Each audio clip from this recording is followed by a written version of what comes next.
What's up sa inyo mga bro? This is Bro Motovlog PH, and for today's vlog magpipintura ulit tayo ng magneto ng Aerox. Yan, Aerox naman.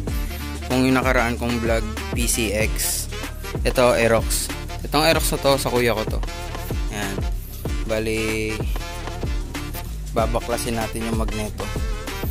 Yan. Dito ulit sa part na may radiator.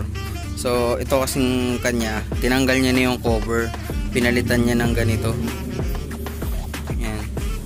So babaklasin natin to at titignan natin kung anong lagay ng magneto niya. Kasi napanood niyo yung, nakita niyo yung ginawa ko sa PCX ko eh. So gawin ko rin daw sa motor niya. So tignan natin. Unang-una tatanggalin natin itong mga bolts na to. Yan, 4. Yan. Gamit tayo ng Gis. Yan, Gis yan. Oh, sakto Gis.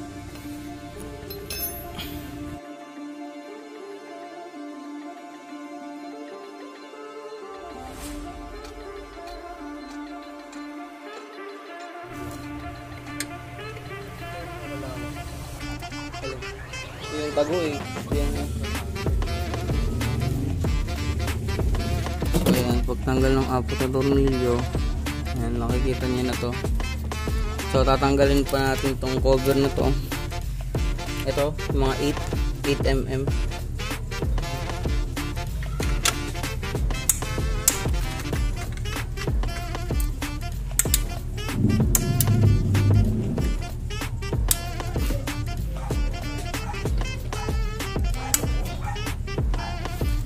Bali dito sa side na to, ito yung tinanggal ko. Ito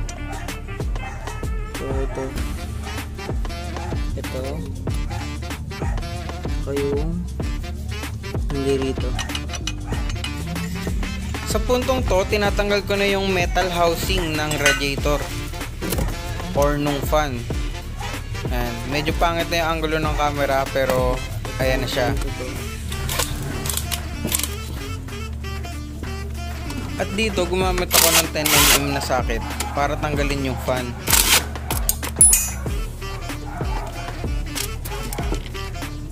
Grabe kalawang.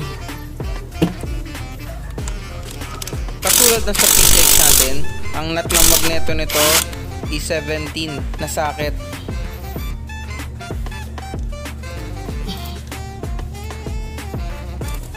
Diyan sinusubukan ko pang tanggalin, pero syempre hindi natin kayang tanggalin yan ng kamay.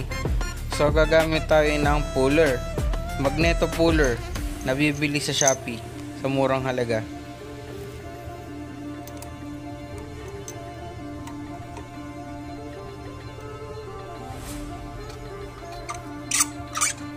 So kung napapansin nyo, habang kinakabit ko to, lumalangit-ngit.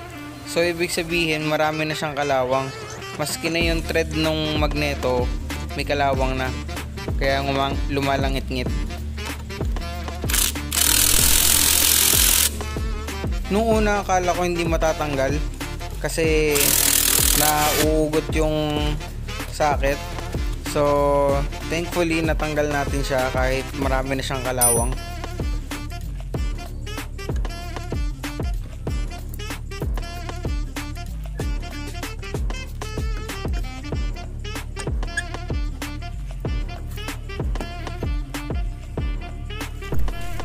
So ito na ang kinalabasan. Ito yung kanyang stator. Puro kalawang na din yung ibabaw. Tignan natin kung kaya natin linisin yan. Ayoko kasing baklasin yung stator kasi masailan yan eh. Baka mamaya magka-problema tayo. Pero tatry natin linisin. Then ito na yung stator nya, ay yung magneto nya. Yan, puro kalawang. Grabe. Puro kalawang. Tingnan natin.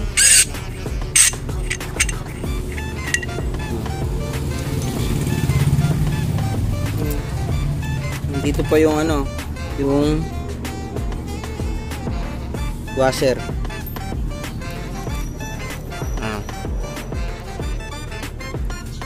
puro kalawang.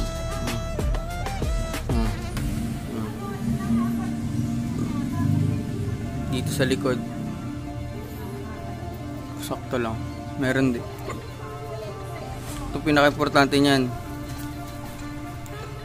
itong butas, nakikita niya ba, may kalawang oh. Yan ang reason kung ba't hindi mabunot yung stator, yung magneto pagka kinalawang na yan, kaya buti na agapan. So gagamit tayo ng face mask tsaka gloves. Gagamit tayo ng steel brush.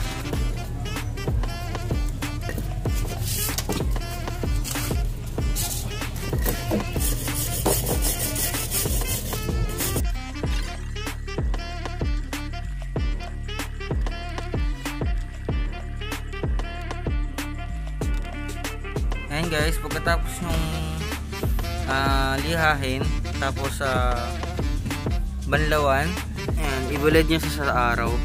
Punasan yung mabuti, tapos ibilad nyo sa araw. Ayan, para matuyo. Pakalinis nyo yung itong thread. Yung thread na yan, tapos itong groove na yan. Yan ang kinakalawang yung groove eh. Yan ang mga pinaka-importante dyan. So pagtapos nyo nang i-prepare, na hugasan nyo na at napatuyo nyo na yung magneto, pwede na natin pinturahan.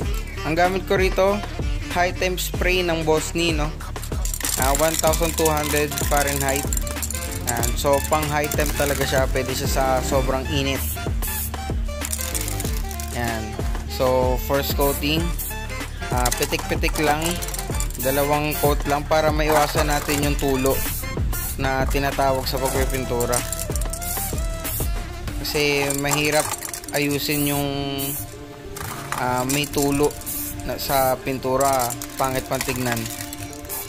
Yan, tsaka yung pinakagitna, yung may thread, sinigurado ko na mapipinturahan ko rin kasi importante yun para walang mumuo na kalawang sa part na yun. Habang pinapatuyo natin yung pininturahan nating magneto, gagamit ako ng 1000 grit para linisin tong stator.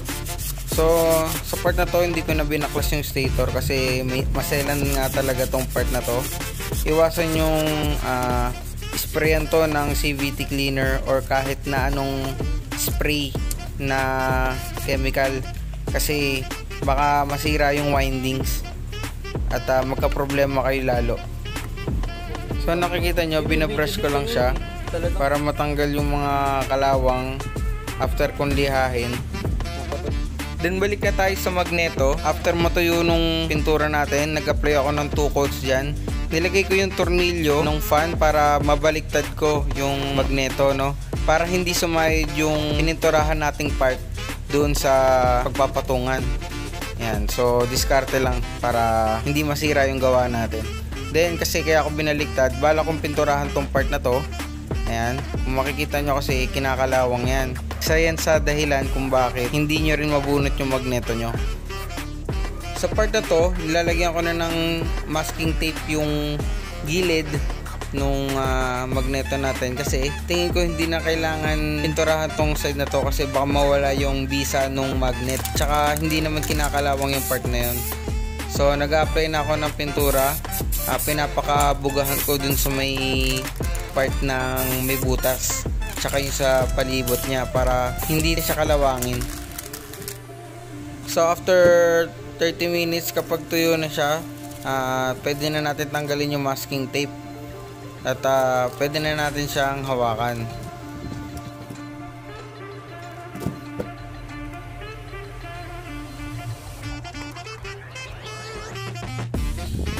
So tinanggal ko na yung mga tornilyo na nilagay natin dahil kakabit na natin yung fan. At this time kinabit ko muna yung fan kasi mahirap na tong ikabit mamaya gawa nung nakaharang yung radiator kasi hindi naman natin inalis yung radiator. So kinabit ko na muna yung fan at tinitingnan ko kung maayos yung pagkakagawa natin.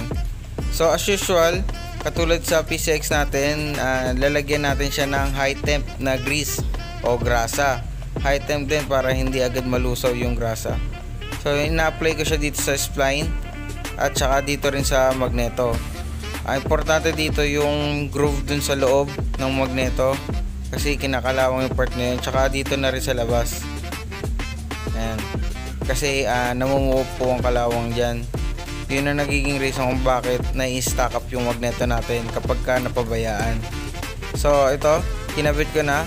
Sine-check ko kung nakapasok ba ng maayos. At nilagay ko na tong washer. Ayan, pasok natin dyan. At nilagyan ko na rin ng grasa yung 17mm na nut dito sa ating magneto para hindi na rin siya kalawangin.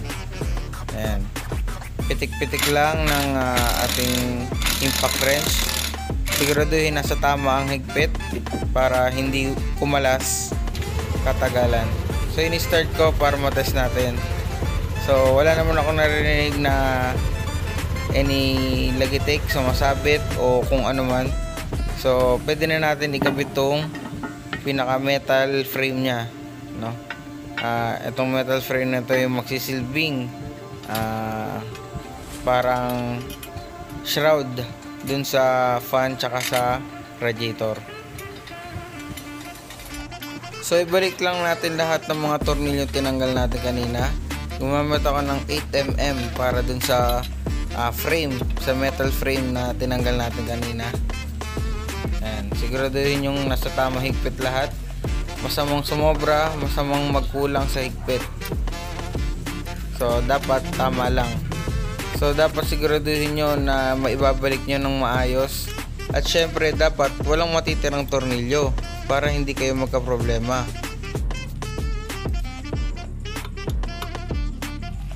At pag nakabit nyo na ang lahat, panahon na para testing time. So tingnan natin. Pagkasusi, walang check engine. Start natin. Yun, wala. So dito ko natatapusin ang vlog ko. Ayos na to, pwede na tong gamitin. At kung nagustuhan nyo tong vlog na to, huwag kalimutan mag-subscribe para lagi kayong updated sa mga bagong videos ko. Dito ko natatapusin. Bye bye.